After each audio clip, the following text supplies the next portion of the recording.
Okay, so I've been on the Tesla beat for a while. Full disclosure, I am a Ford investor. Now, some people have said, "Oh, well, so that's why you're covering this." No, I'm a Ford investor because of my theory of the case. It's not the other way around. I'm not Yeah, we're gonna presenting swing this the market theory. with our little YouTube Well, show that's here. Yeah, another thing. Like, yeah, yeah, we're like gonna I have fucking impact on any of this. like No, but Mitch the McConnell's gonna come up. It was Russell Dobular yeah. that turned people against Tesla.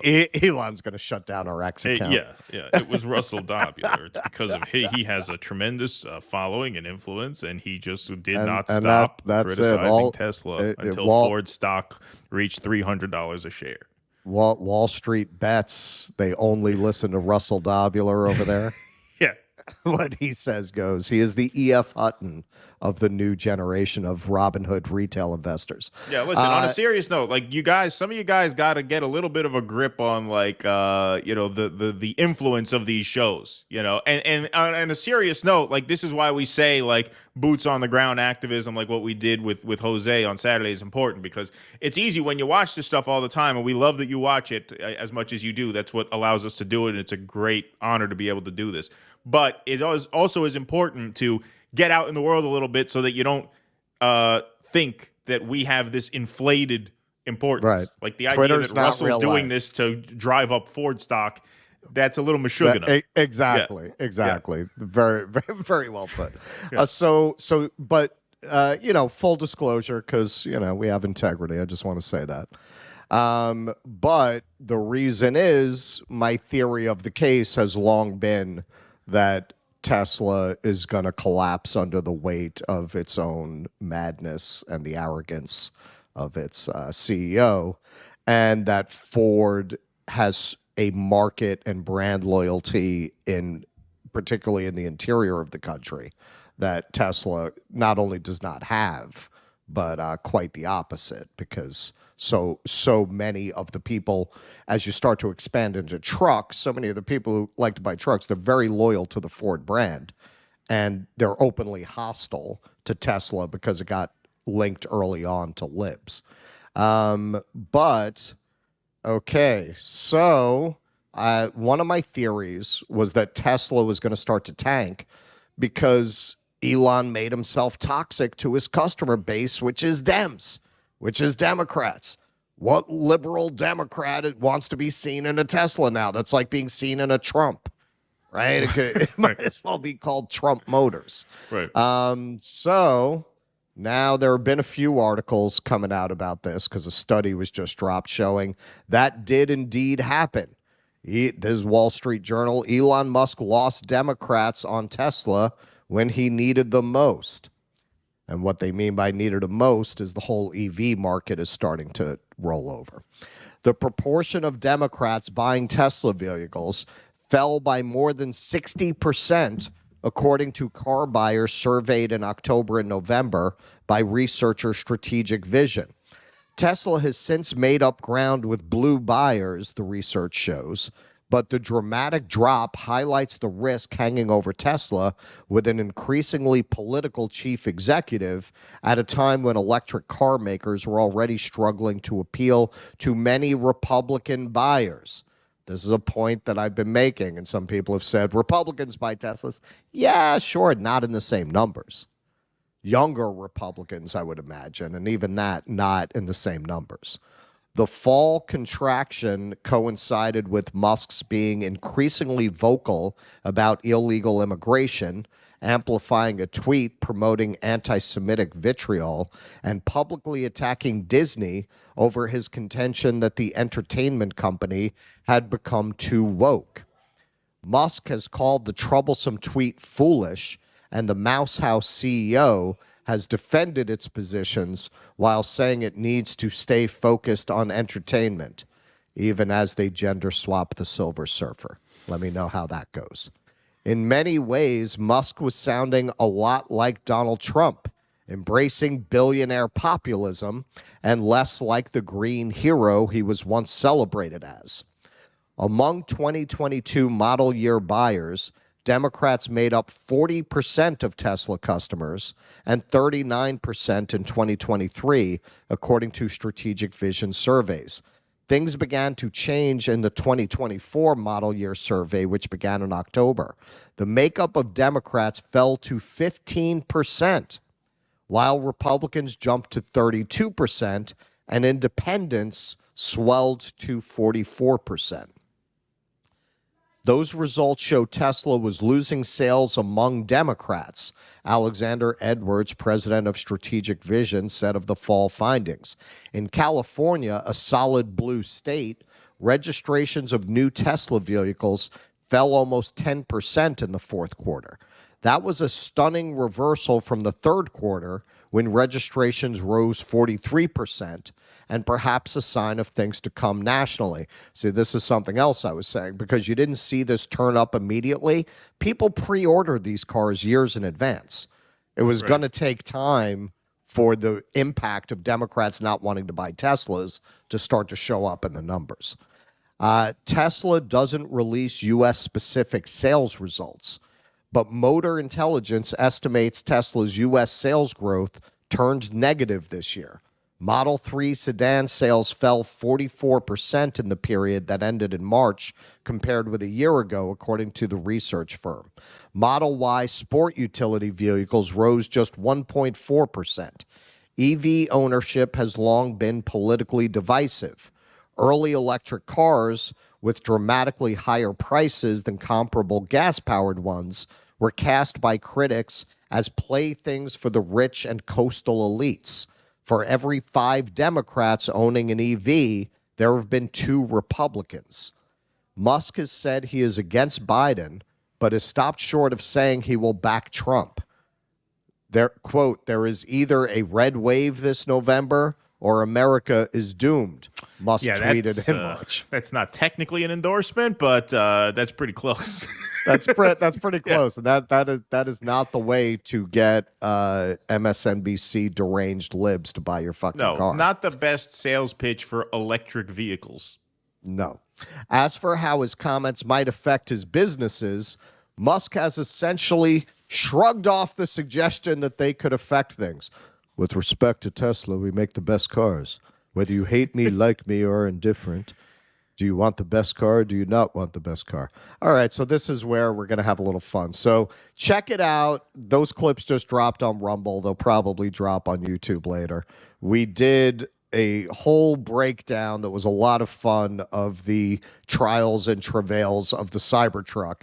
So it's just one of the videos we put together. So this best car assertion of Elon's may not be all it's cracked up to be, at least where his latest product, the Cybertruck, is concerned. Now, this was advertised as a truck that was going to be able to go anywhere. You know, it was this post-apocalypse vehicle. You could take off-road. You could do anything with it. So let's see how it actually performed in the wild.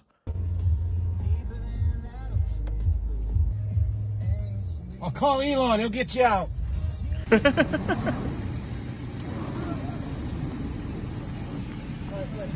This is a Cybertruck having to be rescued by a Ford F-150, by the way. It is March 4th, and some dumbass decided to take his Tesla onto the sand at Marina State Beach. Being laughed at by the very girls you would hope to impress. You Priceless. hoped you would get in the back of one of those, yeah. Oh, it's so obnoxious. All right, so this is like an area that people go to like test out their trucks and have fun. So that's the see real what they man can truck. do. That's the big man truck. That's the real truck. Here's your Cybertruck. I'm trying to do the same thing. Let's put rocks underneath this. You gotta turn driver. Hold on. Hey, hang on, I'm trying to get him off this tree. Get out of there. Get out of there. Turn driver and back up. Slow. Hang on. Stop. Hold on. Oh. So ugly and useless. Look at that. No, they advertise these things as having off-road capabilities, right? Yes, but If you damage the car going off-road, it voids your warranty. That's great for a car that can go anywhere. Truck that can go anywhere. I don't understand how is it built for off-road? Look how low to the ground it is. Like, if you're going to take something off-road, you need something like this. You see how high off the ground the body of the car is? That's because you make it for off-road, because you're going to have bumpy rides and hills and shit. Look at how low to the ground this is. You can't take that off-road. Yeah, exactly. You look at the whole conformation, and it's just not even made to do that. Right. Like, this is what everybody's saying in the auto industry. You'd have to redesign this entire car. Like, it's not as made, it can't do what it's supposed to do. So, so Elon, so this is interesting. So they reported their quarter on Tuesday, and their quarter was terrible, fucking terrible, as bad as you could have expected. And this is Elon's skill. He's a showman, and he's very good at pumping up his army of retail investors who are, have a cult-like devotion to him. So given that his core business isn't working, he just basically decided to claim that they're not in the business they're in. So Elon Musk insists Tesla isn't a car company as sales falter. Sales fell 9% from a year ago in the most recent quarter, the first drop in 4 years. Operating profit tumbled more than 50% from the same period last year. Guidance, too, was a drag as executives foresee notably lower volume. But the market loved Tesla, reassuring the world that actually cheaper cars are coming. As Jefferies analyst said in a note after the report, quote, "First impression for us is CEO Musk appeasing the market by accelerating new product launches." And Musk emphasized over and over again on the earnings call that investors shouldn't view Tesla as an automaker, but rather as a digital platform akin to Uber and Airbnb for an autonomous fleet. During the call, when Vice President of Vehicle Engineering Lars Moravy dodged a question about the specific timeline for a mass-market $25,000 vehicle, let me just interject here that Musk in 2019 announced that the Cybertruck was going to be available the following year and delayed it and delayed it and delayed it and delayed it. And it took 4 years for it actually to get released. And here they won't even commit to a timeline. Musk interjected to say that more details will come at Tesla's August 8th robotaxi unveiling. So this is, he claims that they're going to solve autonomous driving to the point that the business is going to explode with its fleet of autonomous driverless taxis. This is the scheme that geniuses threw their money into Tesla the next day over. But he added his patented visionary flourish. The way to think of Tesla is almost entirely in terms of solving autonomy and being able to turn on that autonomy for a gigantic fleet. Musk elaborated later on the call, "We should be thought of as an AI robotics company. If you value Tesla as just an auto company, it's just the wrong framework. If you ask the wrong question, then the right answer is impossible." He went on to encourage the autonomous non-believers to get lost. If somebody doesn't believe that Tesla is going to solve autonomy, I think they should not be an investor in the company. And we will, and we are. Okay, so once again, yeah, they're going to solve autonomy. They can't solve how to get a truck up a fucking hill. They're going to solve autonomy. And finally, look, I know this is maybe, untoward to rub it in like this, but Ford just reported its quarter last night. Tops quarter one's earnings expectation, sees full year profit tracking to high end of guidance. J-O-O. There you go. Here comes Ron. Yeah. Here comes Ron. Well, it's interesting because, look, my theory of the case, my theory of all of these types of people, all of these tech bros, the move fast, break things ethos at Facebook, that just tells you everything, right? They're all impulse, they're all ego, they think they're untouchable, they think they're going to change the world.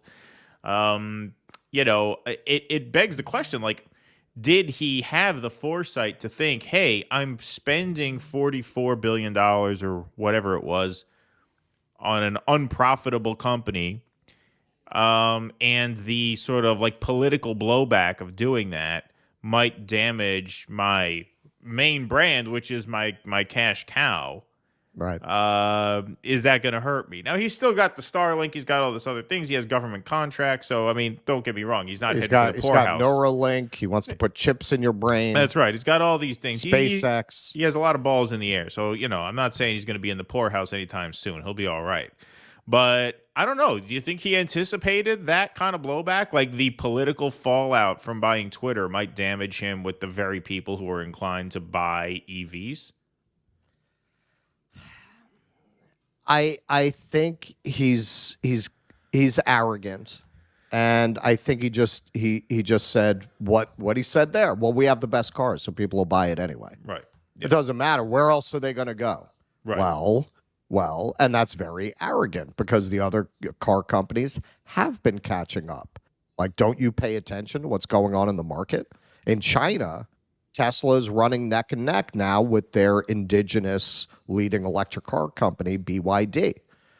They're getting killed in China. That's a whole other dimension to why their sales are plummeting, because the Chinese, they're patriotic people. If you give them a good option that's made in China, they're not going to buy no fucking American car. Right. Exactly. Please clap.